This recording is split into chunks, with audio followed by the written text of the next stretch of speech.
Hi, my name is Nayla Young. I chose the theme, which is loss, and this is from the story Do Not Go Gentle by Sherman Alexie. So, this was the first quote I chose. It says, "My wife and I didn't know Mr. Grief in person until our baby boy got his face stuck between his mattress and crib and suffocated himself blue. He died 3 times that day. Mr. Grief squeezing his lungs tight, but the muscular doctors and nurses battled the suffocating monster man and brought our baby boy back to life 3 times."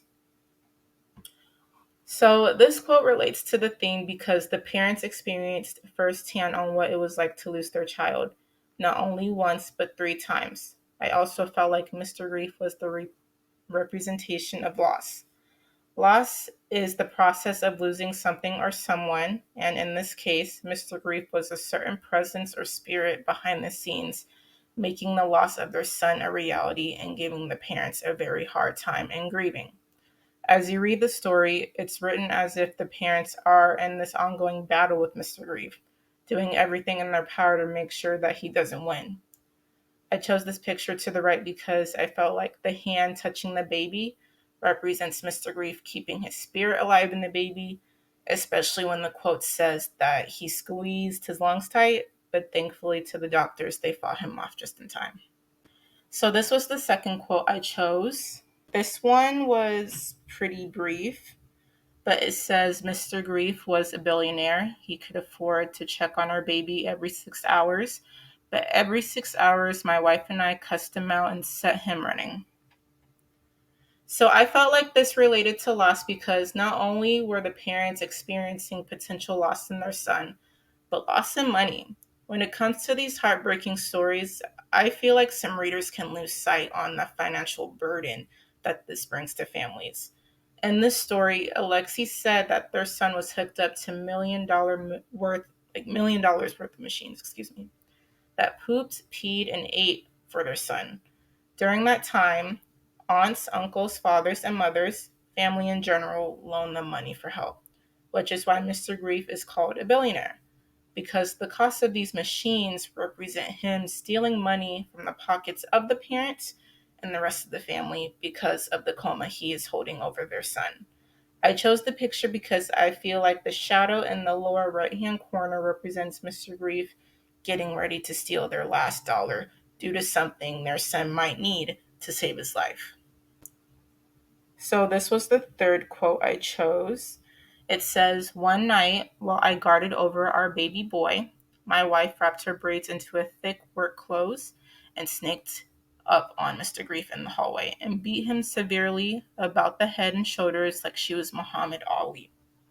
So this quote relates to the theme because I felt like the wife fighting off Mr. Grief to the comparison of Muhammad Ali was trying to represent the parents as a whole, trying to fight off the thought of losing their son and any negative possibilities that they might have, that Mr. Grief might have been filling into their head.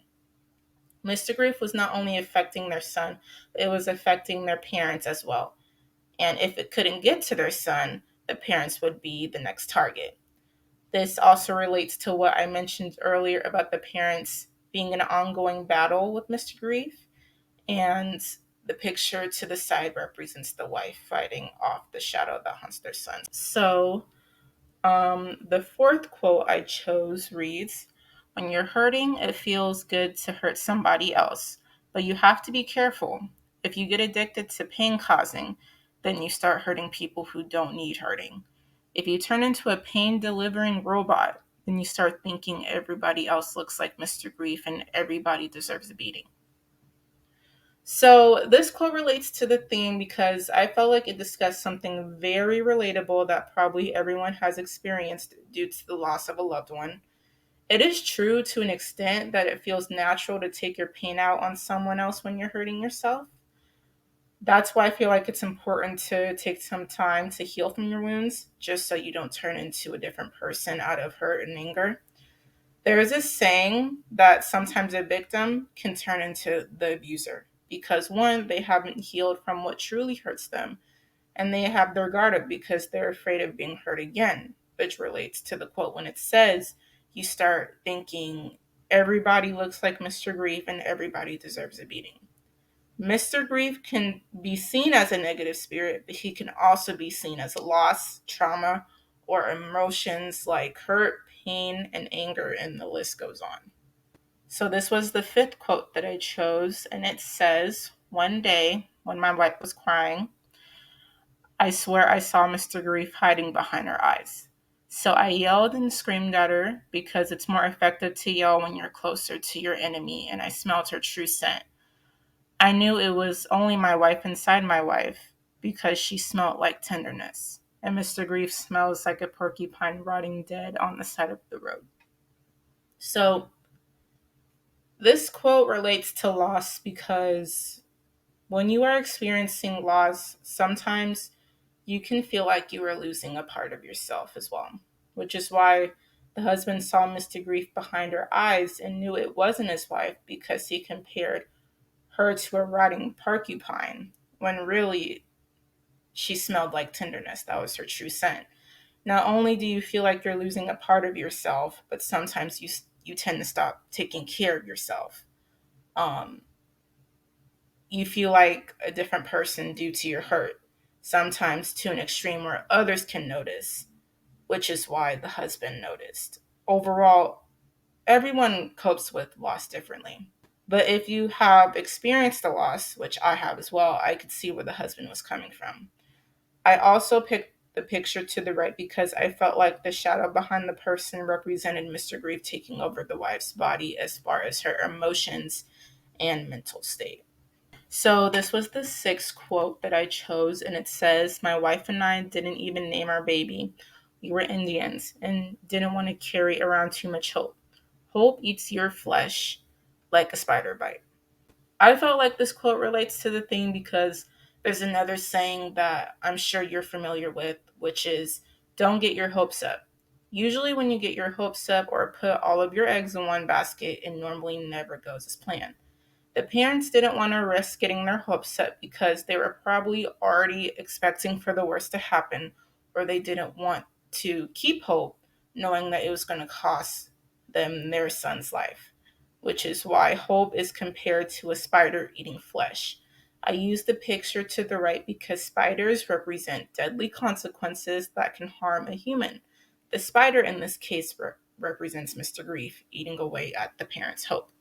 So this was the seventh quote that I chose, and it reads, "Mr. Grief is a wizard who puts sleep spells on you.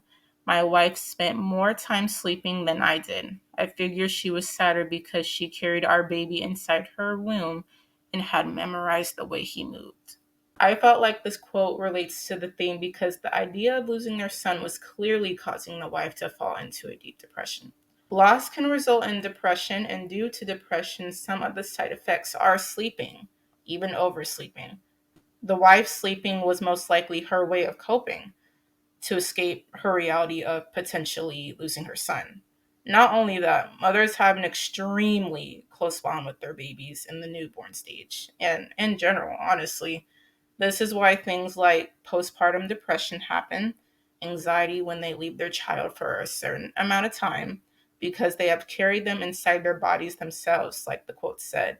It's a very close relationship. I chose the picture to the right because it shows the closeness between a mother and child and how close a bond like that is. This was my eighth quote, and it says, "It was me who fell into a waking sleep in a hospital bathroom. I was awake and paralyzed by the deadly venom of the grief snake. I wonder if I was going to die right there. I, that terrible and shameful and hilarious way. I don't want to die like Elvis." I kept saying it to myself like it was a prayer. So this quote relates to the thing because just like the mother was being controlled by Mr. Grief due to the pain she was feeling, now it was expressing the level of pain the father was feeling. Loss is equivalent to a heartbreak, and this situation of them almost losing their son was heartbreaking all around. Dying from heartbreak is real, and I've searched that there are real people who have died too due to the loss of the level of hurt they were feeling after a loss of a loved one. This relates to the father saying he felt like he was going to die because he probably meant it literally, even though he was being humorous about it towards the end of the sentence. I also chose this picture because when he was talking about being paralyzed, this kind of reminded me of sleep paralysis and the representation of a shadow or a feeling controlling you, kind of related to what the husband was feeling. So this was my ninth quote, and it says, I almost yelled at them. I wanted to scream at them for being as shallow and dirty as a dog dish. But hell, their kids were dying. What else were they going to do but punish the world for it? A father with a sick child is an angry God. I know I would have earthquaked Los Angeles, Paris, and Rome and killed a million innocent people if it guaranteed my baby boy would rise back to his full life. This quote relates to the theme because, as I said earlier in the presentation, due to loss, sometimes hurt people can turn into nasty people. The fathers that the main character overheard in the bathroom who were speaking horribly about other people was probably in reaction to what was going on with their kids. Their kids were also dying, like the father said.